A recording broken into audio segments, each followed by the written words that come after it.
Hey everybody, and welcome back to Performance on Wheels. Today we're going to be answering a huge question. Should you buy a used Genesis GV70? And after spending 600 miles in this GV70, I'm leaning towards absolutely not. I'll admit, this guy's got some opinions, and he's got some strong ones. Well, when a car glitches on you multiple times in a week's time frame, you just start to get, a little bit of emotional distance with it. All right. Now this video is not going to be all doom and gloom, so let's go ahead and dive into this thing before he files a restraining order on it. From an electronics perspective, I don't want to touch this thing with a 10-foot pole. But when you start talking about looks, I reel myself in real quick. Those headlights and taillights look like they were just sculpted into the body, not just slapped on like so many other cars that are on the road today. And I have to admit, not being a chrome guy, the chrome is in all the right places and it really jives well with the GV70. I got to admit, they really did a good job with this body, but those wheels though. It's almost like the designer hit the shuffle button and then just left and went home early. All right. We can all agree that the GV70 has some serious driveway presence and highway presence as well. It gets all of the looks, but what really matters is what's on the inside. Inside the GV70, it's premium in here. Genesis really knows how to make it feel special in here. They truly do, and the one that we're sitting in today in specific is the 2026 model year with the updated screen. However, in my opinion, this might be a downgrade from that old 2022. With all my driving I did in here, the screen is crisp. Both night and day mode look really good. It's modern. It makes it feel, like the early GV70, maybe it was running on borrowed technology. These front seats, they're fine. They're a little bit firm in the lower areas, and I wish they had a little bit more cushion to them and maybe a little bit more bolstering. But to be honest, the back seat's where it's at. They're actually more comfortable than the front, in my opinion. They recline like you're in some fancy, tiny business class pod on an airplane. Meanwhile, I'm up front wishing for a leg extender, like I'm flying economy. All right, outside of the seats, Genesis gives you multiple ways to do everything when it comes to technology in this car. Which sounds great until you realize you're only really going to use one of them. And I'm going to be honest, there's only one of them that works really well, and it's the touchscreen, quite frankly. This little knob is challenging to control. The touchscreen is direct every time, but when you're moving up and down and side to side, I don't know. There's too many ways to operate the exact same thing in this car. Quite frankly, to wrap up the remainder of this interior, the screen is the only thing that's useful in here, and the rest of this just becomes decorative buttons to show off to your friends. However, I will admit the fingerprint touchscreen is kind of cool. It uses your fingerprint to start the car. You get a key, like a card, as well as your phone app when you purchase one of these, and you can use your fingerprint to start it. Cool little gimmicky thing. The next gimmicky thing is you can also use it to make payments through Genesis's subscription services,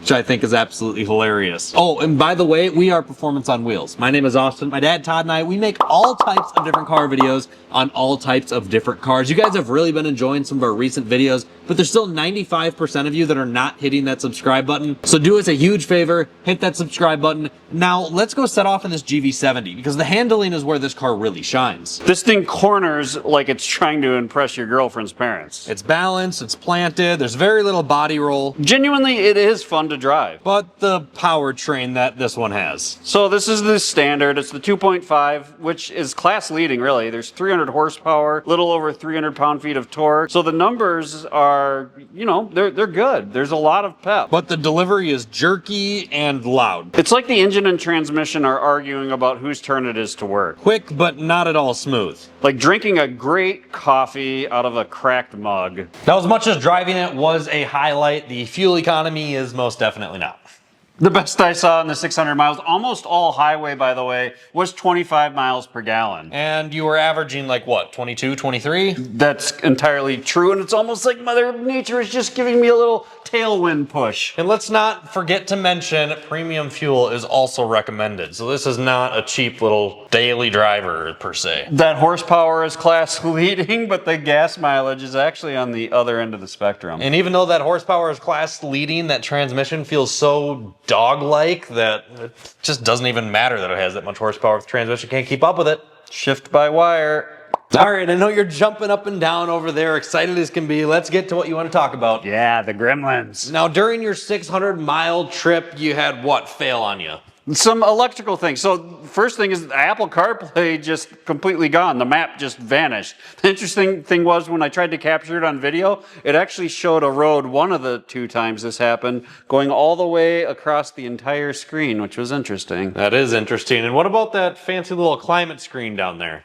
Gone, vanished. Like air wasn't even a thing or a worry for the GV70. And let's be real here. I'm assuming that you shut off the car and turned it back on and they were gone? I absolutely did, which means it will never be duplicated by a dealer, and it'll just have to be one of the electrical gremlins that you will have to live with potentially in your GV70. And let's also state, this isn't even a used GV70. This thing's got, what, 6,000 miles on it? Yeah, but if you go back in time on the used market, it is a common complaint that electrical issues could be part of your future. And we're not even throwing in recalls yet. What about the fuel pump recall that could potentially leave you stranded?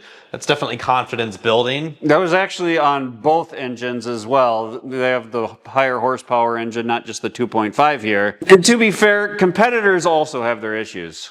They do, but Genesis has not built any reputation yet. So seeing stuff like this pop up when a brand is just getting started is not confidence boosting. And the big kicker, the 10-year, 100,000 mile class-leading warranty that Genesis, Hyundai, and Kia offer.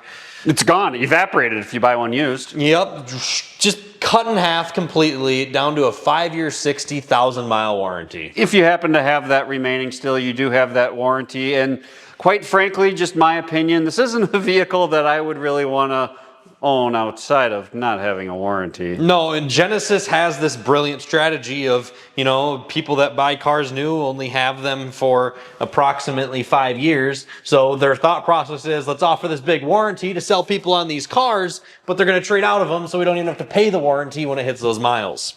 Big brain play by Genesis there. The upside on this thing, however, is the depreciation hits them very hard. Well, they've only been out for 4 years. 22 was that first model year, but you can already see examples, the 22s and even some 23s, like in the low $20,000 range. You know, as bad as that sounds, that is honestly right in line with the GV70's direct competitors, and quite frankly, it looks better than any of them sitting on a used car lot. The styling, the interior, the presence, it all works. As attractive as that depreciation may sound, it does not fix any electrical gremlins or powertrain uncertainty. Exactly. At the end of the day, this is a luxury car, and every luxury car comes with a premium when those repairs hit. All right, so let's sum it up here. Should you buy a used Genesis GV70? That is the question that we went into this video with in the first place. I personally would not, and that's just my opinion. An amazing design, very fun to drive, the handling's great, but the potential reliability concerns, as well as not wanting to own this outside of a warranty, just kind of makes me want to stay away. But the design and the interior, what if you just love it all? Then go for it. But don't say that we did not warn you. And there's still one more thing that we didn't mention. Aftermarket warranties are available that you can purchase. And with that depreciation, say you purchase one of these in the low 20s, throw a $5,000 aftermarket warranty on it that brings it back to 100,000 miles. Could be a pretty appealing deal. Yeah, but you better keep that 10-foot pole in the trunk. Thank you guys so much for watching this video today here on Performance on Wheels. We are so glad that you guys joined us, and we're very curious on your thoughts on this quick review style. Let us know down in the comments below, and we will see you guys next time.